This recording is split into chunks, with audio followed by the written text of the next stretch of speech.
Good afternoon. I'm Brent Rusin, Manitoba's Chief Provincial Public Health Officer. Today we are announcing no additional cases of COVID-19. Our total remains at 246. As of this morning, 9 individuals are hospitalized. Of that, 4 are in the ICU. The total number of COVID-19 related deaths in Manitoba remains at 4. As of this morning, 99 individuals are listed as recovered. There are 142 active cases. Public health investigations are continuing to confirm details, and information will be updated on the website as it is available. Yesterday, Cadham Provincial Lab performed 365 tests, bringing the total completed tests to 17,709. I again caution Manitobans to not interpret these current case numbers to mean that our risk is reduced. We need to continue our efforts in our social distancing strategies to limit the spread of this virus. Certainly, this may indicate that our efforts are starting to show effect, but now is not the time to loosen up our struggles. Yesterday, I extended the current public health orders under the Public Health Act until April 28th. Extending these measures will continue to help us flatten the curve in Manitoba. Non-critical businesses can continue to operate where customers can order goods online or by telephone. However, customers cannot attend the business premises or property to order the goods. They can continue to sell goods to customers where those goods can be picked up on the curbside or delivered to customers. However, customers cannot pick up goods at business premises or on its property. They can also allow staff to attend the business premises without a limitation on the number of staff, as long as the staff take measures to keep social distancing of 1 or 2 meters apart from each other. They can also accept delivery of goods and may allow services such as construction repairs, maintenance, and cleaning to occur at these premises and on their property. We remind Manitobans that there should be no non-essential personal travel. Please cancel any non-essential travel plans outside of Manitoba. This virus is in every region in Manitoba. So Manitobans, no matter where you are, need to exercise caution, to stay home as much as you can, to practice physical distancing at all times, maintaining that 1 to 2 meters between everyone else, staying home when you're ill, frequent hand washing. A number of phone and online scams continue to circulate. The most recent involves Manitoba Hydro and claims your electricity will be cut off if you don't pay a bill immediately. This is not accurate. Manitoba Hydro has stopped disconnections for overdue accounts until further notice. Please hang up if you're contacted and call your local law enforcement agency. I want to ensure Manitobans continue to access credible information. Visit our website, manitoba.ca/COVID-19 for up-to-date information. With these recent trends and numbers, given our efforts to date, we can see that we are not helpless against this virus, that our actions can have an effect and are having an effect, but we must continue to focus. We must continue to practice social distancing, to stay home as much as we can, to wash our hands, to stay home when we're ill, even mild illness, and we'll continue to limit the transmission of this virus in our province. So I want to thank all Manitobans for your efforts, and we'll continue to work together to limit the transmission of COVID-19 here. So I'll pass it off to Lynette now. Thank you. Good afternoon, everyone. I'm Lynette Siragusa from Shared Health. We know that most Manitobans are doing their part by staying home and flattening the curve. We also know that as the days go by, it can get a little bit monotonous. So with that in mind, I wanted to highlight a project that students at Red River College's Creative Communication program have been working on. Students in their public relations class were asked to come up with ways for Manitobans to fill the time, show gratitude, connect with others, and lower anxiety during this pandemic.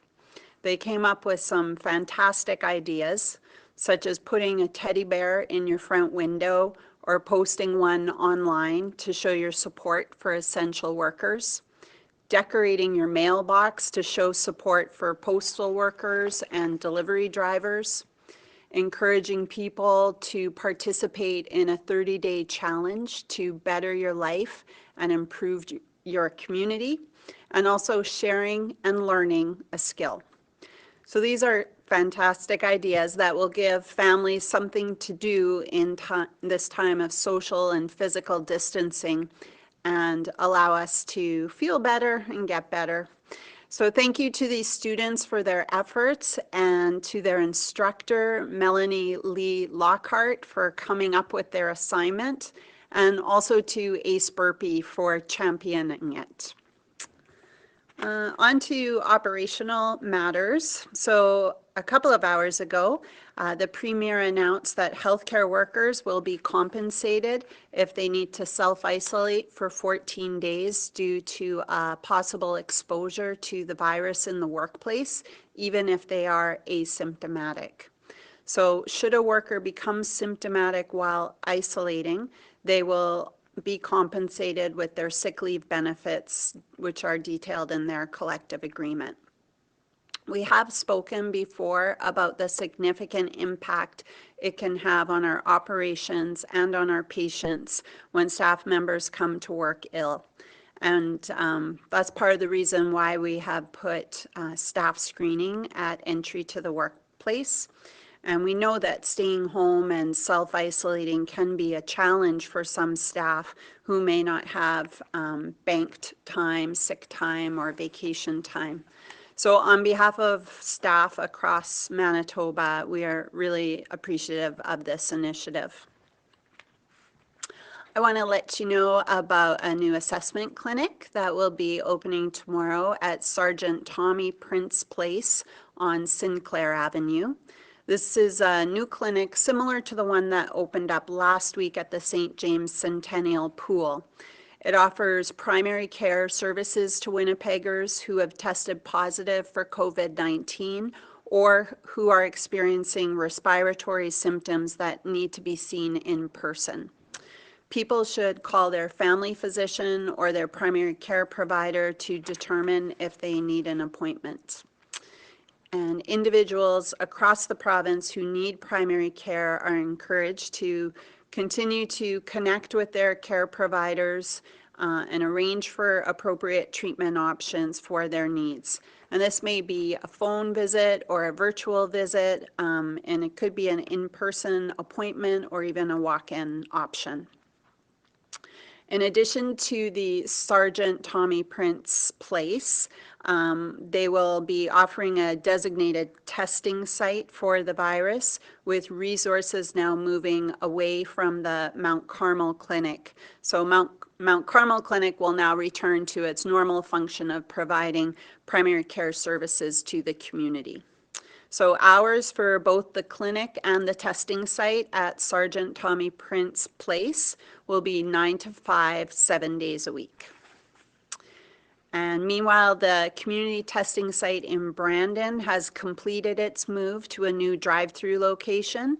So this is at the Brandon Town Center off 8th Street on the P1 level of the parkade out of the old Canadian Blood Services doors.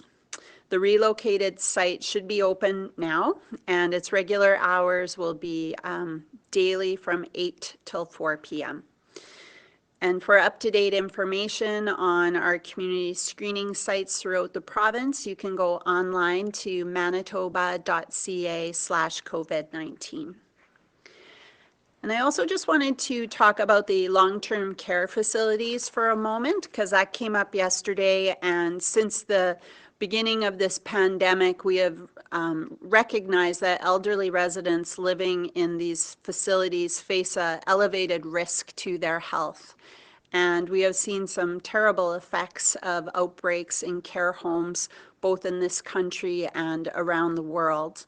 So minimizing risk to residents of long-term care facilities has been a specific focus for us since we began working to respond to the threat of this virus in our community.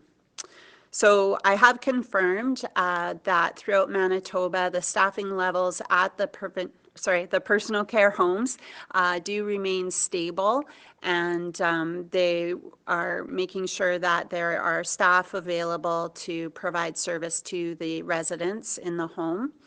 And as well, I just remind you that a number of measures have been put into place in the last month, including restricted visitor access about a month ago, with exceptions being made only for compassionate reasons.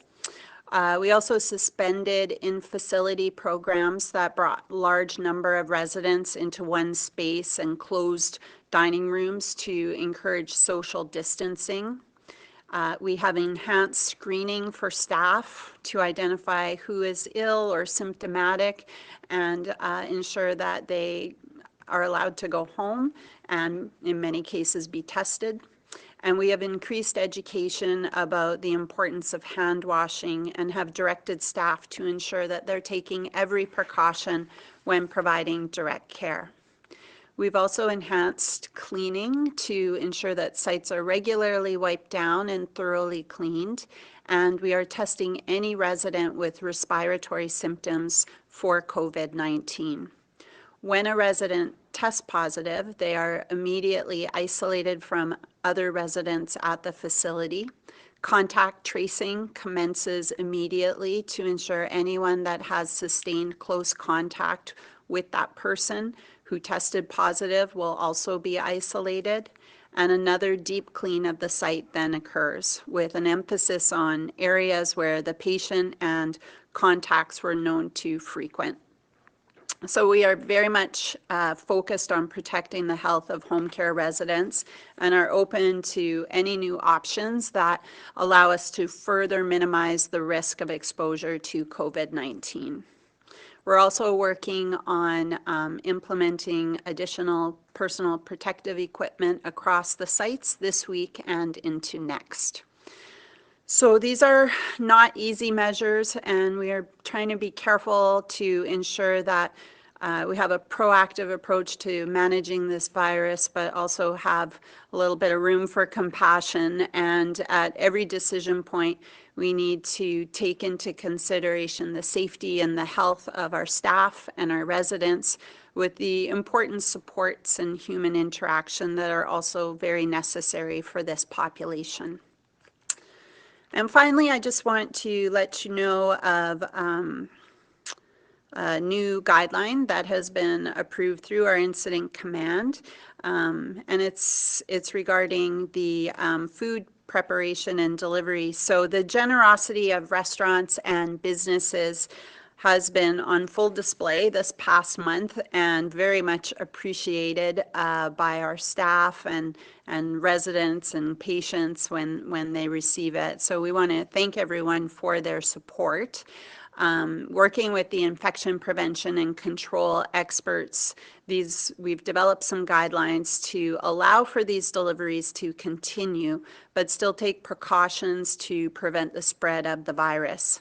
So going forward, we will no longer accept packaged food in cardboard boxes or styrofoam into our facilities. Food deliveries will need to be in plastic or other materials that can be wiped down with disinfectant wipe. And we ask that items be individually packaged wherever possible. Deliveries should follow social and physical distancing, and staff should be ensuring that any preparation or food handling that they're complying with hand hygiene. Again, we want to thank everyone for their support. Frontline staff really appreciate food donations, and these new guidelines are really meant to further reduce the risk of spreading the virus to patients, staff, and volunteers. The guidelines for the external food deliveries are available on our website or you can contact us at community@sharedhealthmb.ca. And with that, we can open up to questions. Thank you. A reminder to our reporters online, one primary question and one follow-up. And please reintroduce yourselves. From the Brandon Sun, Bud. Good day, Bud Robertson at the Brandon Sun. Honored to be the first question out there. For Dr. Rusin, we know of false positive results that have come back. Are you aware of any false negative results? And is this something that could be happening in Manitoba? So the false negative rate on people who are symptomatic is likely low. Again, the testing for this condition is early, so we don't have a lot of evidence on that. It's one of the reasons why we don't test people without symptoms, because we feel the false negative rate is much increased in that population. So there's been on occasion a person who originally tests negative. They had very, very mild symptoms who later tests positive. Some of that can be considered a false negative result. Again, very rare. And so when we're looking at symptomatic individuals getting a negative test, we are relying on that in almost every circumstance. Okay. My follow-up then is, recovered individuals, are they free to go ahead and give blood donations, or should they be waiting a certain more length of time? So blood donations, that would, we would leave that up to Canadian Blood Services to decide those type of issues. Certainly, we're not seeing reinfection here. We haven't seen an example of that right now. In reinfection, we would consider people who have been recovered as immune right now until evidence would show us contrary. But I would leave a decision on blood donations to Canadian Blood Services. From CJOB, Diana. Good afternoon, Diana from 680 CJOB. Lynette, thank you for addressing the care homes question from yesterday. Today I've got a question on the need for testing. We are obviously seeing kind of newer, easier methods of testing, allowing for more widespread testing. What are the next steps in testing here in the weeks and months ahead? For example, if you're someone wondering if you might be asymptomatic but have the virus, will kind of all, most, many, or some Manitobans get tested for COVID-19? And if not, why not? So for testing, we'll continue to ramp up our testing for the foreseeable future, and likely at any time we're going to be focusing our testing on symptomatic individuals. So again, what's driving this outbreak is symptomatic individuals with close, prolonged contact to them. That's what's driving the outbreak. So there's certainly some reports of pre-symptomatic or maybe asymptomatic transmission. That's not what's driving this outbreak. It's symptomatic people and close, prolonged contact with them. So we're going to keep expanding our testing criteria. There's a number of ways to do that. We want to keep our numbers up to ensure we're identifying cases early, so we can also isolate them and do contact investigation. But our numbers right now aren't indicating that there's a lot of cases out there that we're missing. Typically, we see a hospitalization rate of about 10%, and that's what we're seeing. And we're certainly testing everyone who's symptomatic in hospital, so we're not missing anybody there. Our positive test proportion is quite low, under 2%. So we definitely want to expand our testing, and we will. But right now, evidence is not really showing us that we're missing any hidden transmission. And then just as a follow-up, with respect to the paid administrative leave for healthcare staff who need to self-isolate, will this be retroactive? I know previously employees had to use kind of sick days or vacation days to self-isolate. Will they get compensation? Like, will they get those days back? Yeah, that's a good question, and certainly we just got word of that the same time you did, so we're going to take that away and work with HR, but I think that has potential, and once we confirm that, we'll get back to you. From the Winnipeg Sun, Scott. It's Scott Billick here from Winnipeg Sun. Just wondering, today you said that for Dr. Rusin, you said there's 142 active cases. I don't think anything changed from yesterday other than one more hospitalization. I'm just wondering if it's 142 or if it's still 143. I think I had it came out originally as 143, and I believe it was corrected at 142. Some of these numbers are reconciled by surveillance over time, so we can double check that. Sure. Okay. And then just in terms of the whole, I guess when it comes to these lower numbers, when we're we're talking about 0 cases from what's reported on, I guess, yesterday, but when were those tests taken in, and does the low number of tests this past weekend, is that contributing to the low numbers right now, and are you expecting, I guess, more or higher rates of infection in the days ahead when testing ramps up again? Yeah, so these tests would have been within the 24 to 48 hours. So that's the turnaround we're getting right now. Certainly the low test volumes are related to the holiday weekend. I imagine we had less turnout at our testing sites. The lower numbers, could certainly relate to lower test volumes, although we see this still quite low positive test proportion, which indicates that it's not only related to lower test volumes. So we'll continue to follow it. We're going to see in the days ahead if the test volumes were just a function of the holiday weekend. If so, then we're going to expand our testing criteria again to keep our numbers up. From CBC Radio Canada, Ezra. Hi, Ezra Belcuiso, Radio Canada. I wanted to know if you could describe the situation in the alternate isolation center, please. Sorry, what was the question? If we can describe. In the alternate isolation. Can you tell us a little bit about how it is going over there, if things are going good, and what are the plans to open the next isolation centers? Yeah, so it is going good. So the first week was really about building up the staff, doing the training for the hotel, cleaning protocols, making sure that there was pathways and exercise opportunities. So that happened. They've been working with occupational health to identify positive staff or contacts of positive staff and offer the hotel option to isolate. And wasn't tons of uptake. So we're also working with public health to identify positive cases and their contacts, as well as Health Canada. So international travelers are still coming back to Manitoba. So there's the pull of those people if they don't have a place to isolate and they've been gone for a while, or they have at-risk people in their home, then we'll be offering that.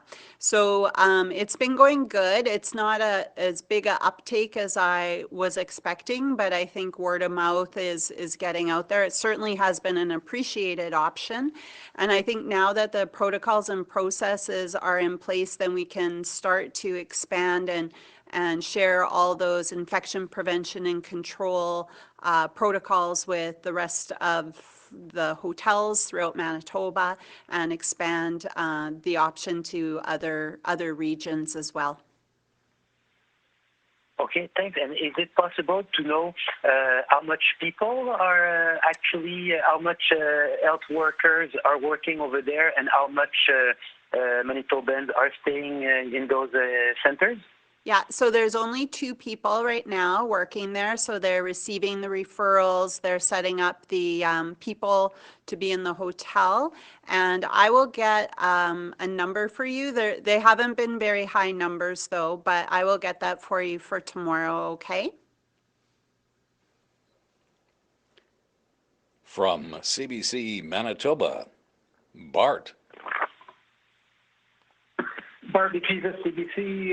Mr. Gusa, are you still allowing workers, the same worker, to work in multiple personal care homes, and if so, why? So we are looking at that, and the only reason why would be because there's operational challenges to ensure that every site can maintain the services to the patient. So it's something that we are definitely encouraging and recommending, and work is underway to operationalize that right now.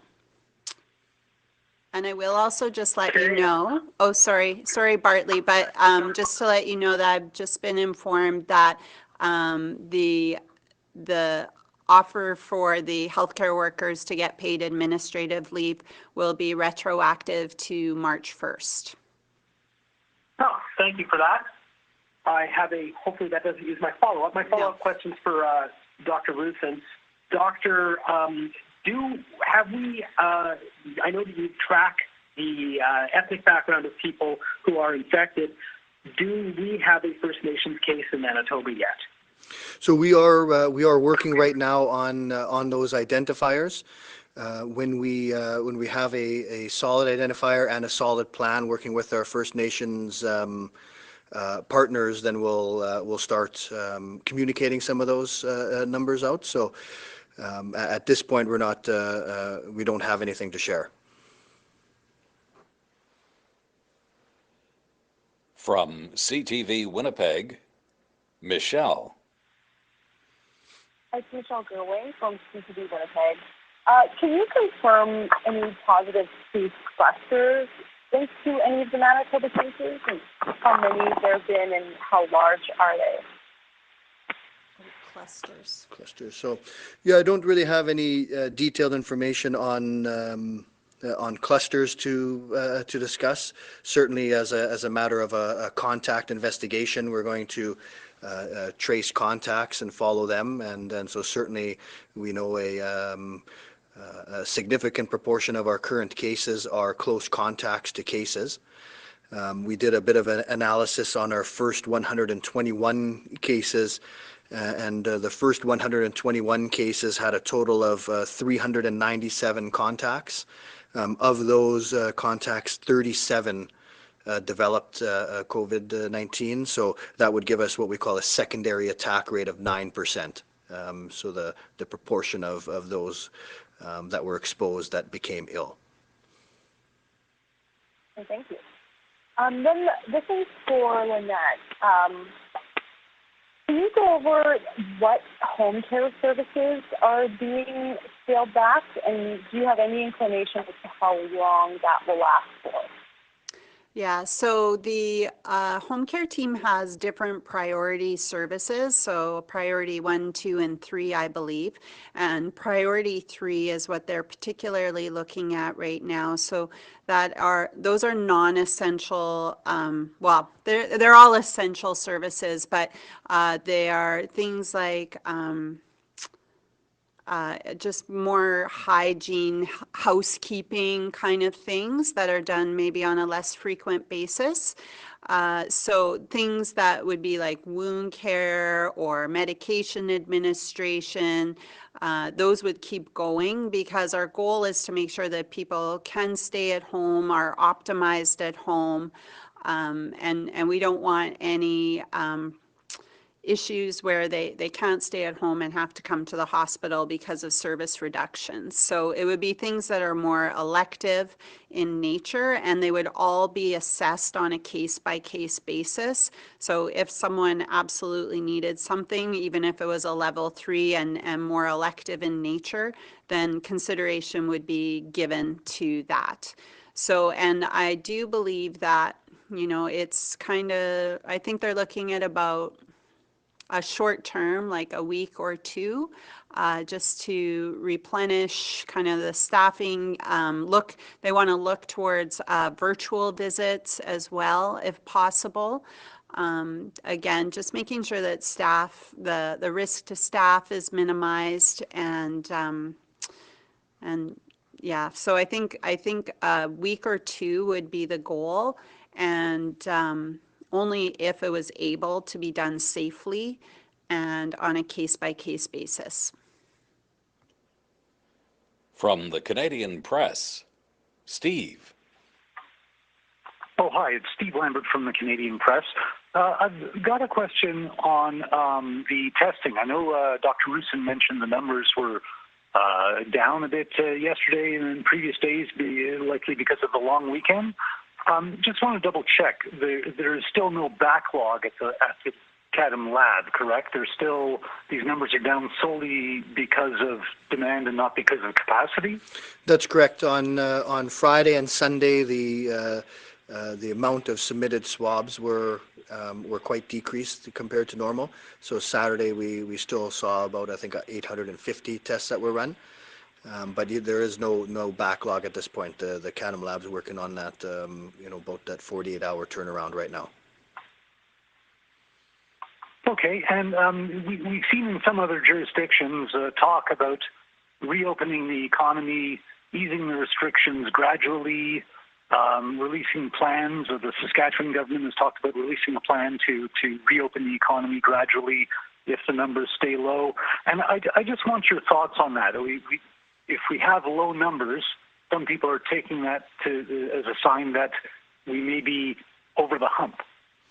Yep. So I think that the message right now is that our actions, Manitobans' work on this is probably working. That our low numbers are very likely a reflection of the efforts that Manitobans have been putting in.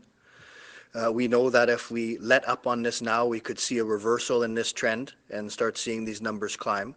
So it's important that we maintain the course right now. And reflect on our efforts and see that it's likely showing some benefit right now. But I think it's important to look forward is that it's very likely we're going to be dealing with this virus for the foreseeable future in one way or another. It's very unlikely that we'll be dealing with it in this restrictive of a manner. So I think it's there should be some look to the future, and even in the relatively near future where we may be able to very cautiously start rolling back some of these restrictions while watching our numbers very carefully. So what that specifically looks like and what the time frame is here now, it's a little early for me to say, but it's always in the works that what our exit plan is going to be. From City News, Stephanie. Hi there, Stephanie Lasuk with City News. We're getting some reports of racism faced by Manitoba healthcare workers. 1 in 5 who identified as having Asian heritage report facing racism in the workplace. I'm just wondering if you've heard about these concerns or what your reaction is to hearing about it. I did just hear about it this morning, and it's very concerning. I would suggest and strongly recommend that if anybody is feeling any bullying or racism, that is not tolerated within the healthcare system. Every RHA has a workplace safety policy, and any issues should be escalated to your manager or human resource department to be dealt with, because it's not tolerated or acceptable. And then the assessment center that opened last week at St. James, Assiniboia, can you just tell us what the uptake's been at that site so far? I will have to get back to you because it's not sitting in front of me what the volumes are for that site. But we have them, so I will get them for you. From the Winnipeg Free Press, Larry. Larry Cush of the Winnipeg Free Press. Dr. Roussin, I'd just like to follow up a little bit on what Steve Lambert was asking. What specifically needs to happen before you could see an easing of restrictions? Would you have to see that active case number go down or a certain number of days with no cases? What sorts of things that you would see that would trigger the easing of restrictions on our behavior? Yeah, so there's a number of things in there, and you mentioned a number of them. So first is the trend. So one that we use is a number of days to double, and so we need to see that continually to climb or to at least plateau at a high rate. And then we want to see that the downward trend of active cases, as well as we want to ensure hospital capacity remains remains able to cope with any increased amount. So we look at a number of things there, the time to see these low cases as well. It's certainly nice to see a number of days like this, but it's really early to make that judgment now. But a week of this and without any other indicators, then that's going to make us think of what sort of things could we do to ease some of the restrictions without compromising our gains. And that was my follow-up. So what sorts of things might you ease first? Like what makes sense, what makes logical sense in terms of if you are going to start easing things, where do you start? Yeah, and it's a good question, and there's some modeling going underway right now that's going to help guide some of that. We have work underway right now looking at various sectors. I think that probably the first area would be in the business restrictions and which sectors could we loosen up on and how, and those are the type of things we're looking at right now. From Global, Marnie. Good afternoon, Marnie Blunt from Global News. Just a clarification question for Ms. Siragusa. The Nurses Union is saying that nurses should be responsible to distribute PPE themselves. Is that something that the province would consider turning over distribution responsibilities to nurses? I have not heard that before. Nurses distributing through the supply chain, is that what the question is? Yes. Well, I'm open to all conversations on that topic. That's a new one for me, but I'm not opposed to it. I just would have to learn a little bit more about what the goals of that would be. And my second question is, the Prime Minister announced a new shipment of millions of N95 masks coming in. Do we know how that would impact Manitoba and our current supply situation? No, but our government is in regular, constant conversation with the federal supply chain. So as soon as we get that information, then we will share that. All right, reporters online, we have time for a few more questions. Please proceed. Barbecue Victor, CBC Manitoba. Dr. Wilson, what percentage of our total caseload now, the total cases we've had, can you attribute to community transmission? It is right now, so there's certainly a certain proportion of them that is still being investigated, but the number is in and around that 10% range. That so the vast majority are still related to, or the majority are related to travel and then to direct contact with known cases, and then there's about that 10% that we can't attribute to either, and then there's a certain small percentage that's still being investigated.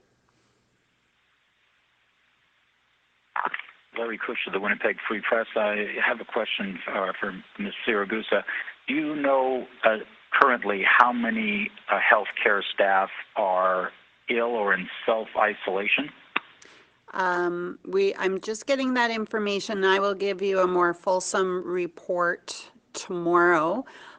The isolation we don't usually track because it ebbs and flows so regularly, but we do know the number of infected healthcare workers and which region they come from by profession, as well as recovered. So I'll provide that, as well as the number who have been tested tomorrow.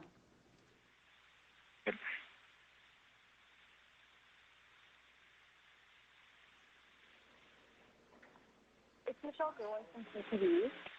Dr. Ruth, I'm wondering a little bit more about the assessment that you've done on the first so many cases. Did you learn anything else about where most cases were contracted? Is it people going out shopping or mostly travel? Yeah, so in roughly about, it was about 53 to 55% were just directly related to travel. Another a little over 25% were related to direct contact with a known case. And then we had roughly that 10% that we couldn't attribute to either. And then there's always about another relatively small percentage that we're still investigating. So I don't have the better geographical breakdown right now of where those other contacts took place. Most of them were household. Dr. Since Stephanie Lasuc with City News, just wondering if you do expect to see a spike in cases in about 7 to 10 days, which would follow from the holiday weekend of people who may not have social distanced during Easter and Passover. Well, we're certainly looking for it. We're going to be following that closely, and it's going to guide some of our efforts going forward.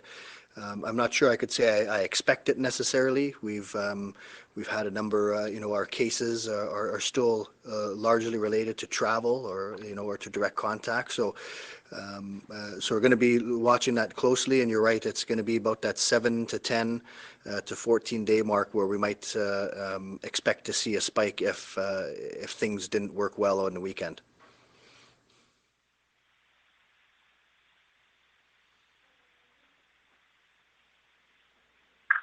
Dr. Rusenberg, the chief here at CBC once more. At what point would Manitoba begin to administer some form of antibody test to determine who had the disease towards the later stage of this pandemic? Yeah, it's still early. Research is moving on that, so there's still research to show whether those antibodies are neutralizing, whether they're effective, and then and then how we're going to utilize that. So one way is to do these seroprevalence studies to see exactly how much of the proportion, what proportion of the population may have been infected, to give us an idea of the asymptomatic rate of infection or mildly ill people who get this infection. And then it can be useful if in future waves or to know who is immune and who we don't need to concern about if they were another contact. So it's a lot of work is being done on that right now, and I think probably fairly soon we're going to be able to do this at least the research level. Thank you. Diana from 680 CJOB. Dr. Rusin mentioned yesterday that Manitoba has acquired the Spartan cubes. What's that looking like? I know you're testing them, you're validating them today. If that was successful, when could you possibly start rolling them out? Yeah, so it's really early on. You're right, we have to validate this test. So even though it's approved, we still have to go through a rigorous validation process. And so that's really at more of at a research stage right now. So as we get more knowledge on that and of the effectiveness, then we can look to do more widespread testing. The more of the shipment towards to Manitoba is we're expecting the larger numbers of that to be coming sort of mid-May with it. So right now it's early stages, it's validation, it's in the research stages, but we hope to be able to utilize that as another tool in the near future. And how much could that increase testing by? Well, it's because it's a point of care test. The test is rapid itself, but you can't run a number of tests at the same time. So it's not so much as the volume necessarily as to the utility of it in certain circumstances. So it's hard to know how much it'll increase our volume, but it's more the where we use it. Thank you.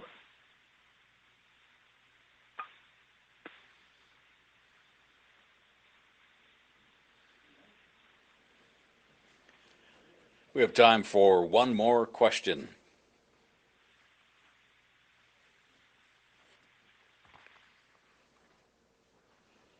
And that concludes today's media briefing. Good, thank you. Thank you.